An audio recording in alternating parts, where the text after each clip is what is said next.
हरे कृष्णा। वेद सारथी में आपका स्वागत है। हम आपके समक्ष श्री दामोदर अष्टकम पर एक श्रृंखला प्रस्तुत कर रहे हैं जो कि श्रील सनातन गोस्वामी द्वारा कृत दिग्दर्शनी टीका पर आधारित है। श्री दामोदर अष्टकम की रचना श्री सत्यव्रत मुनि द्वारा हुई और इसका उल्लेख पद्म पुराण में है। आज हम श्री दामोदर अष्टकम के श्लोक 4 पर विस्तृत रूप से दिग्दर्शनी टीका के आधार पर चर्चा करेंगे। यह श्लोक इस प्रकार से है। वरम देव मोक्षम न मोक्षावधिम वा न चान्यम वृणेहम वारिषादपीह इदं ते वपुरनाथ गोपाल बालम सदा मे मनस्या वीरस्तां किमन्यये।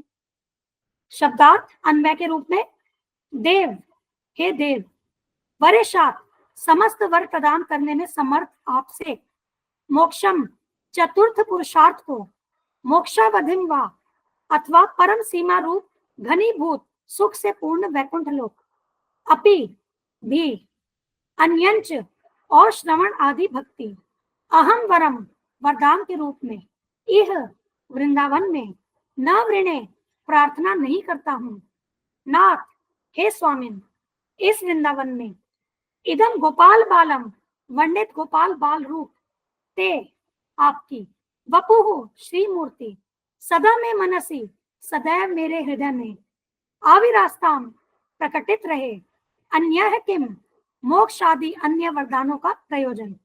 श्लोक अनुवाद। हे देव, आप सब प्रकार के वर देने में पूर्ण समर्थ हैं, तो भी मैं आपसे चतुर्थ पुरुषार्थ रूप मोक्ष या मोक्ष की चरम सीमा रूप श्री वैकुंठ आदि लोक भी नहीं चाहता, और न मैं श्रवण और कीर्तन आदि नवधा भक्ति द्वारा प्राप्त किया जाने वाला कोई दूसरा वरदान ही आपसे मांगता हूँ। हे नाथ, आपका यह बाल गोपाल रूप मेरे हृदय में नित्य काल विराजमान रहे, मुझे और दूसरे वरदान से कोई प्रयोजन नहीं है।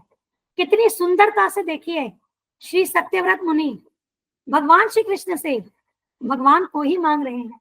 उन्हें मोक्ष की कामना नहीं है, उन्हें अन्य किसी और वरदान की कामना नहीं है, जबकि भगवान श्री कृष्ण हमें सभी प्रकार के वर देने में पूर्ण समर्थ है।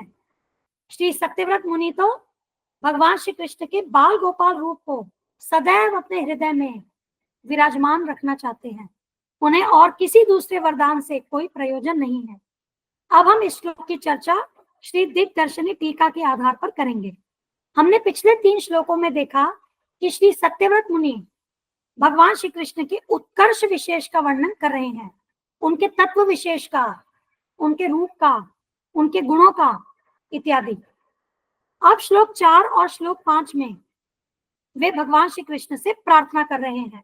श्लोक 4, इसमें श्री सत्यव्रत मुनि प्रार्थना कर रहे हैं कि हे परम द्योतमान अथवा हे मधुर क्रीड़ा विशेष परायण, आप सभी प्रकार के वर देने में समर्थ हैं, तथापि क्योंकि भगवान श्री कृष्ण यह अत्यंत उत्कर्ष लीला प्रकट करते हैं, तो श्री सत्यव्रत मुनि भगवान श्री कृष्ण को मधुर क्रीड़ा विशेष परायण कह करके संबोधित कर रहे हैं।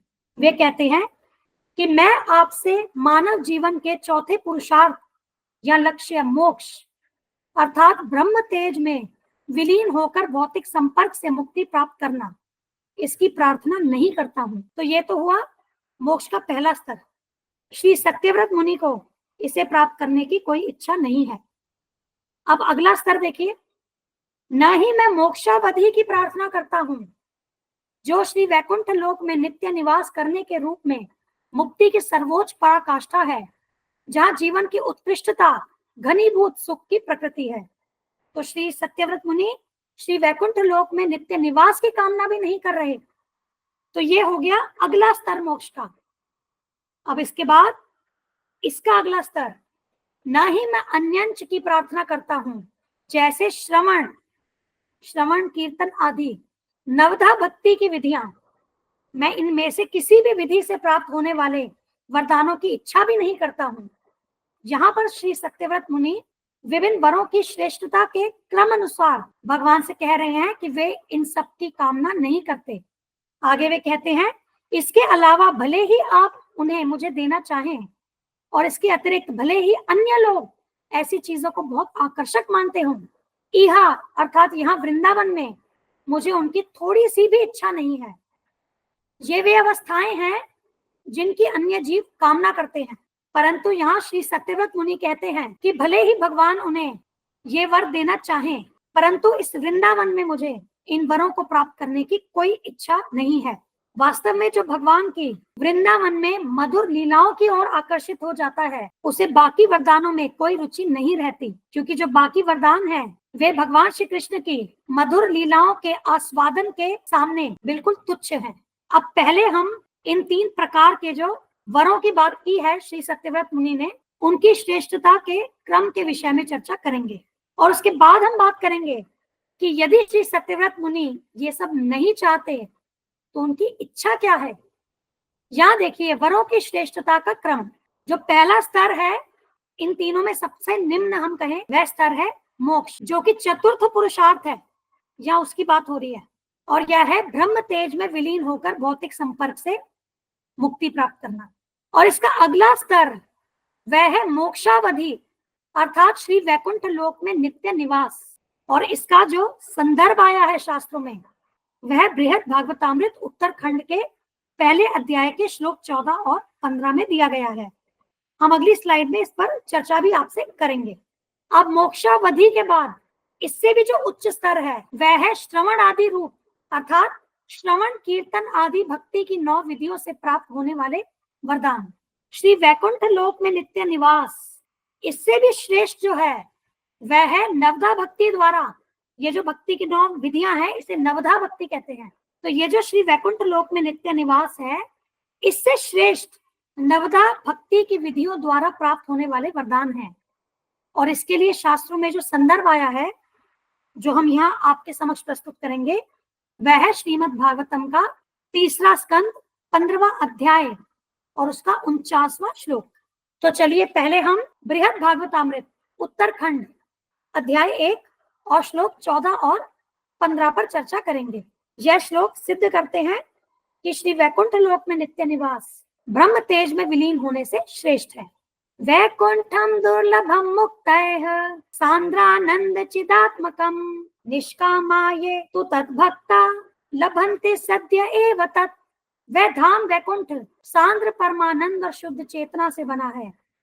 यहाँ तक कि मुक्त आत्मा के लिए भी वहां जाना कठिन है, लेकिन भगवत भक्त जो स्वार्थी इच्छा से मुक्त हैं वे तुरंत वहां पहुंच जाते हैं। तत्र श्री कृष्ण पादाब्ज साक्षात सेवा सुखम सदा बहुधानुभवन्तस्ते रमन्ते धिक्कृतामृतम।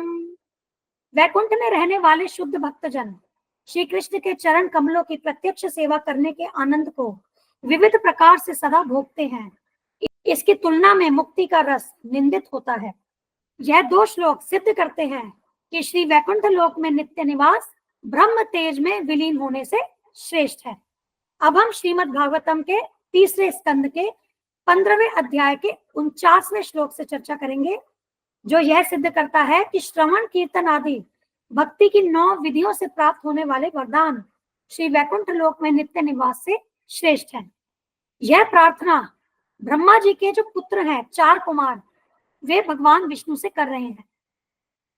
भगवान विष्णु से कहते हैं, हे प्रभु, हम आपसे प्रार्थना करते हैं कि जब तक हमारे हृदय तथा मन आपके चरण कमलों की सेवा में लगे रहें, हमारे शब्द आपके कार्यों के कथन से सुंदर बनते रहें। जिस तरह आपके चरण कमलों पर चढ़ाए गए तुलसी दल सुंदर लगने लगते हैं, तथा जब तक हमारे कान आपके दिव्य गुणों के कीर्तन से सदैव पूरित होते रहें, तब तक आप जीवन की जिस किसी भी नारकीय स्थिति में हमें जन्म दे सकते हैं। तो यह श्लोक क्या सिद्ध करता है कि श्रवण से शुरू होने वाली भक्ति की 9 प्रक्रियाएं नरक में रहते हुए भी सिद्ध की जा सकती हैं, चाहे कोई कहीं भी हो और जीवन की किसी भी परिस्थिति में हो। इससे उसे वैकुंठ के शाश्वत धाम में रहने की पूर्णता का अनुभव होता है। तो जो नवधा भक्ति है वह जीव किसी भी अवस्था में इसका पालन कर सकता है और इसके द्वारा भक्त वैकुंठ के शाश्वत धाम में रहने की पूर्णता का अनुभव प्राप्त करता है। अब हम आगे बढ़ते हैं। यदि कृष्ण स्वयं श्री सत्यव्रत मुनि को संबोधित करते और कहते, अच्छा तुम इन वरदानों को नहीं मांगते हो तो क्या मांगते हो? तो यहाँ सत्यव्रत मुनि क्या कह रहे हैं? हे नाथ, मेरे द्वारा वर्णित जो वृंदावन में आपका गोपाल बाल रूप है वह सदा मेरे मन में प्रकट रहे। यद्यपि आपका अंतर्यामी रूप हृदय में स्थित है, तथापि सर्वांग सौंदर्य आदि का प्रकाश करते हुए साक्षात जैसा प्रकट हो गए। हमने पिछले श्लोकों में पढ़ा था कि श्री सत्यव्रत मुनि ने कितनी सुंदरता के साथ भगवान के दामोदर रूप का वर्णन किया है। वे कहते हैं कि वही बाल गोपाल रूप श्री सत्यव्रत मुनि के हृदय में प्रकट रहे। देखिए, सभी जीवों के हृदय में भगवान श्री कृष्ण के विस्तार क्षीरोदीक्षाई विष्णु जी विराजमान है, जिन्हें परमात्मा कहते हैं या भगवान का अंतर्यामी रूप कहते हैं। और ये जो क्षीरोदीक्षाई विष्णु रूप है, ये भगवान श्री कृष्ण का चतुर्भुजी रूप है, उनका विस्तार है। परंतु हम तो आपके उसी गोपाल बाल रूप को अपने हृदय में देखना चाहते हैं जो सर्वांग सौंदर्य से परिपूर्ण है। वे चाहते हैं वही रूप उनके हृदय में साक्षात जैसे हैं वैसे प्रकट हों। अब यदि कृष्ण श्री सत्यव्रत मुनि से पूछते हैं मोक्षादि भी तो परम उपादेय हैं, उन्हें भी ग्रहण करो, तो श्री सत्यव्रत मुनि क्या कहते हैं?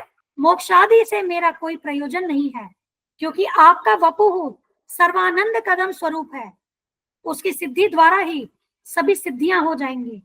और यदि उसकी प्राप्ति नहीं होती है तो अपने अभीष्ट की असिद्धि होने के कारण, विशेषतः तुच्छ लाभ के द्वारा शोक विशेष की उत्पत्ति होने के कारण अन्य लाभों के अन्याय से मेरा क्या प्रयोजन है।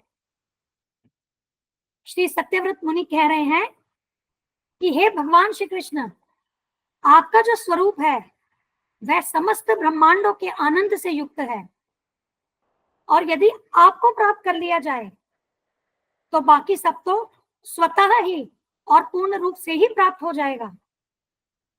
परंतु यदि आपकी प्राप्ति नहीं होती है तो लक्ष्य के अभाव में अनुभव की जाने वाली अपूर्णता और विशेषकर किसी कम मूल्य की वस्तु प्राप्त करने के विचार मात्र से शोचनीय दुख की उत्पत्ति होती है।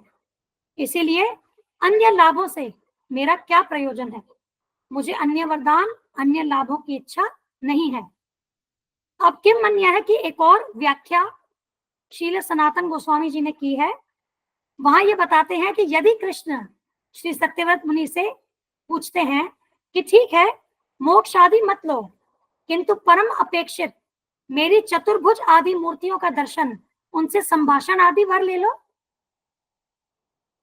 यहाँ पर भगवान श्री कृष्ण श्री सत्यव्रत मुनि को अपनी ऐश्वर्य मूर्तियों के दर्शन और उनसे संभाषण का वर प्रदान कर रहे हैं। परंतु श्री सत्यव्रत मुनि कहते हैं कि चित्त में आपके इस श्री मूर्ति की सदा स्फूर्ति में ही मेरी अत्यंत प्रीति है, अन्यत्र नहीं। अर्थात यदि आपका दिव्य ग्वाल बाल रूप सदैव मेरे हृदय में प्रकट रहे तो मैं बहुत बहुत प्रसन्न हो जाऊंगा, उससे कम कुछ भी मुझे संतुष्ट नहीं कर सकता। यही भाव है। तो ये जो अंतः दर्शन की प्रार्थना श्री सत्यव्रत मुनि श्री दामोदर अष्टक के द्वारा कर रहे हैं, इसकी महिमा का वर्णन श्री बृहद भागवतामृत के उत्तरखंड के दूसरे अध्याय में दिया गया है, जिसमें तपोलोक में श्री पिपलायन द्वारा विस्तार पूर्वक इस महिमा का वर्णन हुआ है। अब यहाँ श्री सत्यव्रत मुनि द्वारा की गई दामोदर अष्टक प्रार्थना भी यही प्रदर्शित करती है कि अंतः दर्शन की लालसा ही सर्वश्रेष्ठ लक्ष्य है। इस प्रार्थना से यह सभी बातें स्पष्ट रूप से समझी जा सकती हैं। श्री दामोदर अष्टक के 4 श्लोक पर हम चर्चा यहीं पूर्ण करते हैं। इस श्रृंखला में हमारी अगली चर्चा का विषय होगा श्लोक 5। धन्यवाद। हम यह चैनल और इस पर दी गई समस्त वीडियोस हमारे गुरु महाराज श्री कृष्ण कृपा मूर्ति श्री श्रीमद अभय चरणारविंद भक्तिवेदांत स्वामी ठाकुर श्रील प्रभुपाद जी को समर्पित करते हैं। श्रील प्रभुपाद की जय। धन्यवाद। हरे कृष्णा।